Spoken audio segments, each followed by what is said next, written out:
प्रभु यीशु मसीह के मधुर नाम में एक बार फिर से आप सबका स्वागत है।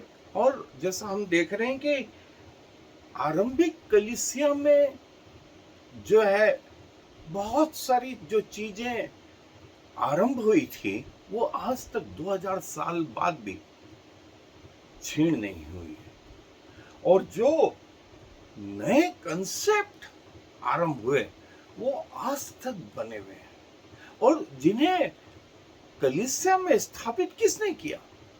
स्वयं प्रभु यीशु मसीह, स्वयं पवित्र आत्मा, स्वयं पिता ने। अब उसमें से एक महत्वपूर्ण जो कंसेप्ट है, सिद्धांत है, वो था क्या कलीसिया का जो है स्वर्गारोहण होगा, रैप्चर होगा। और प्रभु यीशु मसीह के द्वितीय आगमन के विषय में जो है शिक्षाएं जो है पवित्र आत्मा ने अपने दासों के मनों में डाली। और किसमें इसमें जिसमें सहायता की गई वो थे पवित्र आत्मा। और सिर्फ पवित्र आत्मा ने कलीसिया में, चेलों में ये बातें सिखाई। और आरंभिक कलीसिया प्रभु यीशु मसीह के द्वितीय आगमन, रैप्चर ऑफ चर्च के विषय में भी ज्ञान था, और अच्छा खासा ज्ञान था। और इसका वर्णन जो है पौलुस अपनी पत्रियों में करता है। सो मैं एक जगह से आपके लिए पढ़ रहा हूं जो बहुत फेमस जगह है बाइबल में। वो है पहला थिस्सलुनीकियों, उसका 4 अध्याय पद 13 से आगे है। जो मेन है वो 16-17 पद है, लेकिन मैं पद 13 से पढ़ रहा हूं। सो आप लोग भी अपनी अपनी बाइबल जो है खोल लें। पहला थिस्सलुनीकियों उसका 4 अध्याय और 13 पद से वहां लिखा, हे भाइयों, हम नहीं चाहते कि तुम उनके विषय में जो सोते हैं अज्ञानी रहो। ऐसा न हो कि तुम दूसरों के समान शोक करो जिन्हें आशा नहीं। क्योंकि यदि हम विश्वास करते हैं कि यीशु मरा और जी भी उठा, तो वैसे ही परमेश्वर उन्हें भी जो यीशु में सो गए हैं उसी के साथ ले आएगा। क्योंकि हम प्रभु के वचन के अनुसार तुमसे ये कहते हैं, हम जो जीवित हैं और प्रभु के आने तक बचे रहेंगे, सोए हुओं से कभी आगे न बढ़ेंगे।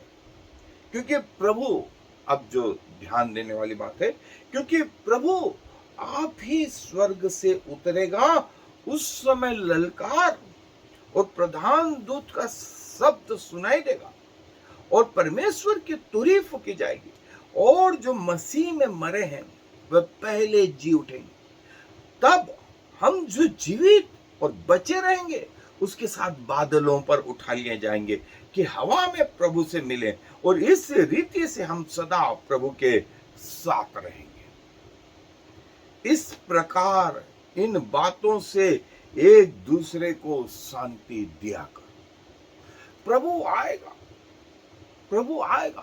प्रधान दूत का शब्द होगा, तुरही का शब्द होगा, और जो मरे हुए प्रभु यीशु मसीह में वे पहले, और जो जीवित है वो सब उठाए जाएंगे, बादलों पे मिलेंगे, बादलों में प्रभु के साथ मिलेंगे। और ऐसों पर दूसरी मृत्यु का कोई प्रभाव नहीं, जिसका वर्णन फिर प्रकाशित वाक्य के 20वें अध्याय में आया। ऐसों पर दूसरी मृत्यु का कोई प्रभाव, और फाइनल जजमेंट भी वहां पर भी ये पास होकर के परमेश्वर के साथ में अनंत काल का जीवन जिएंगे। सो दोस्तों, ये वो कैटेगरी है। सो इसको अंग्रेजी में कहा गया है रैप्चर ऑफ चर्च, चर्च का उठाए जाना, स्वर्गारोहण। और क्या इस बारे में आरंभिक कलीसिया को शिक्षा थी, ज्ञान था? मैं बोलूंगा भरपूरी से ज्ञान था। और पौलुस ने पवित्र आत्मा की सहायता से ये थिस्सलुनीकियों के पाठ, फिर जो है यूहन्ना ने जो है प्रकाशित वाक्य का हिस्सा, और जब स्वयं प्रभु यीशु मसीह इस पृथ्वी पर थे, प्रभु ने स्वयं इस बारे में बात की। और वो कैसी बाइबल इस विषय में शिक्षा देती है, सो आए मेरे साथ बाइबल अध्ययन पे चले। सो दोस्तों, जो रैप्चर ऑफ चर्च हम अंग्रेजी में बोलते हैं, हिंदी में कलीसिया का उठाया जाना और प्रभु यीशु मसीह का द्वितीय आगमन। प्रभु यीशु मसीह का पहला आगमन तो हो ही चुका था, अब भविष्यवाणियां की गई थी, लेकिन जो है उन भविष्यवाणियों को जो है शास्त्रियों ने, फरीसियों ने, महायाजकों ने, पढ़े लिखे लोगों ने, ऊंचे ओहदे वाले लोगों ने, पैसे वालों ने नकार दिया। नकार देने से क्या प्रभु यीशु मसीह का पहला आगमन नहीं हुआ? हुआ। प्रभु यीशु मसीह अपने समय पर आए। प्रभु यीशु मसीह अपने समय पर आए और दोस्तों, वैसा ही प्रभु यीशु मसीह का ये द्वितीय आगमन भी रहेगा। कई लोग भरोसा करेंगे और कई लोग जो है भरोसा नहीं करेंगे। कई लोग भरोसा नहीं करेंगे। आप भरोसा करें या नहीं करें, प्रभु यीशु मसीह का द्वितीय आगमन होगा। और कलीसिया को ये पवित्र आत्मा सिखाने में लगा होगा। और उसमें से एक जो महत्वपूर्ण शब्द है वो था कि कलीसिया क्या जीवित उठाई ली जाएगी? तो उत्तर है हाँ।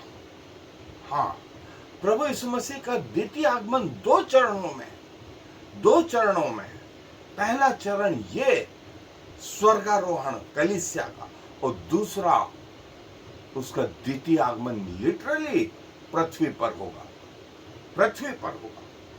और कलीसिया उसके साथ बादलों पर उठा ली जाएगी और उसके बाद 7 वर्ष का क्लेश काल होगा, जिसमें मसीह विरोधी एंटी क्राइस्ट राज्य करेगा। और 7 साल के बाद में प्रभु स्वयं उतरेंगे, जो प्रभु का द्वितीय आगमन कहलाता है, सेकंड कमिंग ऑफ क्राइस्ट कहलाता। तो प्रभु यीशु मसीह का द्वितीय आगमन, फिर से आना, 2 हिस्सों में बटा हुआ। पहला है रैप्चर ऑफ चर्च और दूसरा हिस्सा है सेकंड कमिंग ऑफ क्राइस्ट। और इस विषय में कलीसिया में जो है अच्छी खासी जानकारी थी। प्री ट्रिब्यूलेशन, जो 7 साल का शैतानी काल रहेगा, वो उसके पहले ये घटना होगी। Rapture will occur before the beginning of 7-year tribulation, और while second coming will occur at the end of it। जो 7 साल के आरंभ में होगा वो रैप्चर, और 7 वर्ष के बाद में जो होगा वो सेकंड कमिंग ऑफ क्राइस्ट होगा। तो इसको लिख लें अपने बाइबलों में। बाइबल में इसके वर्णन है। और ये जैसा प्रभु यीशु मसीह का पहला जो हिस्सा है द्वितीय आगमन का रैप्चर, जीवित लोग उठाए जाएंगे। कई धर्मी लोग कब्रों में से जी उठेंगे, हवा में प्रभु से मिले, और बड़ी तुरही का शब्द होगा। दुनिया के सारे सैटेलाइट, सारे कैमरे इस और लगे होंगे, और बड़ी न्यूज, ब्रेकिंग न्यूज जिस समय ये होगा, सारे प्लैनेट पर, सारी पृथ्वी पर ये आएगी। शायद सैटेलाइट की पिक्चर, शायद जो है बड़े बड़े टेलीस्कोप की पिक्चर है, जो है पेपरों में दूसरे दिन, मोबाइलों पर, टीवियों पर, कंप्यूटरों पर, ऑनलाइन सब तरफ दिखाई देगी कि कैसे ये रैप्चर हुआ। और जो है ये आज सारे विश्व में, जो ये बात 2000 साल पहले आरंभ हुई थी, आज पूरा विश्व इसकी तैयारी में लगा हुआ है। सारा विश्व। और जो है उठा लिए जाएंगे। स्नेचवे जो एशियन ग्रीक शब्द है वो ये, इसका मतलब जो शब्द था ग्रीक शब्द हार्पेजो मतलब जीवित उठा लिया जाना। ये इसका मतलब है। ये मेरी शिक्षाएं नहीं, ये बाइबल की शिक्षा है, ये बाइबल की शिक्षा है। और जो है कई लोग ऐसा सोचते हैं कि जो है क्या प्रभु का द्वितीय आगमन एक ही हिस्से में होगा या दो हिस्सों में होगा, और क्या ये 7 वर्ष के पहले होगा 7 वर्ष के बाद में होगा। दोस्तों, थिस्सलुनीकियों मती रचित सुसमाचार में स्वयं प्रभु यीशु मसीह प्रकाशित वाक्य में यहाँ पर वो ये कि वो जो 7 वर्ष का क्लेश काल रहेगा उसके पहले जो है रैप्चर, और 7 वर्ष के बाद प्रभु यीशु मसीह का द्वितीय आगमन, और शैतान 1000 साल के लिए बांध दिया जाएगा। और उस 1000 साल में पृथ्वी पर यदि राज्य रहेगा तो वे उसको बोलते हैं मिलेनियम किंगडम। ये मसीहा का राज्य इस पृथ्वी पर 1000 वर्ष के बाद शैतान छोड़ दिया जाएगा। वो फाइनल वार के लिए तैयार होगा, वो फाइनल वार के लिए तैयार होगा। लेकिन इस बार जो है स्वर्ग से आग गिरी और शैतान और उसके दूतों को हमेशा हमेशा के लिए उस नरक की आग में डाल दिया गया। ये परमेश्वर की योजना, और इसका जो वर्णन है जो मैं कह रहा हूं, आप बिल्कुल स्पष्ट रीति से जो है 20वां अध्याय प्रकाशित वाक्य का आप पूरा पढ़े, आपको बिल्कुल आनंद आएगा, आनंद आएगा। अंतिम न्याय, और अंतिम न्याय के बाद में जो है या तो अनंत जीवन या अनंत नरक, या तो अनंत जीवन या अनंत नरक। इसको बोलते हैं प्री ट्रिब्यूलेशन, सताओ काल के पहले, क्योंकि जो 7 वर्ष रहेंगे उसमें सारी पृथ्वी पर जो हेड होगा, राजा होगा, वो कोई और नहीं, उसको हिंदी में मसीह विरोधी और अंग्रेजी में एंटी क्राइस्ट का राज्य कहा गया, जिसके लिए मैंने डिटेल में हमने जो है देखा है। आप पहले के एपिसोड देख सकते हैं, उसमें एक एक डिटेल, और एक पुस्तक जो है इसी महीने में आ रही है, उस पुस्तक का नाम है end of the world, end of the world. और मुझे आशा है कि इस माह के अंत तक वो मार्केट में आ जाएगी। आप उसको अमेज़न पे, फ्लिपकार्ट पे खरीद सकते हैं। पूरा डिटेल, ये पूरा कोशिश करिए मैंने कि वो आप तक पहुंचे जो परमेश्वर के वचन के अनुसार। रैप्चर होता क्या है, रैप्चर होता क्या है? और पौलुस जो है पहला थिस्सलुनीकियों 4 अध्याय 17 पद में कहता है कि मरे हुए जी उठेंगे, और जो जीवित है वो ऐसे कैसे? साइंस फेल हो गया, साइंस फेल हो जाएगा अगेंस्ट ग्रेविटी, मृत्यु फेल हो गई, टाइम फेल हो गया, जो है बेसिक इम्यूनिटी फेल, और जो है ये रैप्चर सारी दुनिया में जो है, और इसके चिन्ह जो है ऐसा कि ये शायद आज रात में हो जाए, ये कल हो, परसों हो, हमें नहीं मालूम। जैसे एक मरीज जब मरता रहता है ना, तो उसकी बीपी नहीं मिलता, उसके हाथ की नसें नहीं मिलती, वो कठिनाइयों से रेस्पिरेशन लेता है, उसका हृदय बड़ी मुश्किल से धड़कता रहता है, और जो है उसको सारी दवाइयां दी जाती हैं, दूसरी चीजें करती है। क्या कहा जाता है? क्या ये अगले दिन तक जीवित रहेगा? तो उत्तर है नहीं। लेकिन कब मरेगा, वो मरीज कब मरेगा, ये कोई नहीं बता सकता, बिल्कुल पृथ्वी ऐसे ही धड़क रही है, पृथ्वी का हृदय, पृथ्वी के फेफड़े ऐसे श्वास ले रहे हैं। किसी भी दिन ये घटना घटित होगी और सारे विश्व में होगी। क्या ये रैप्चर जो है सीक्रेट होगा? नहीं दोस्तों, नहीं, इसमें कोई सीक्रेसी नहीं होगी। सारी दुनिया में इस बात का पता रहेगा, इस बात का सबको मालूम रहेगा कि कुछ लोग उनके बीच अब नहीं है, अब नहीं है। सो दोस्तों, ये सीक्रेट नहीं रहेगा।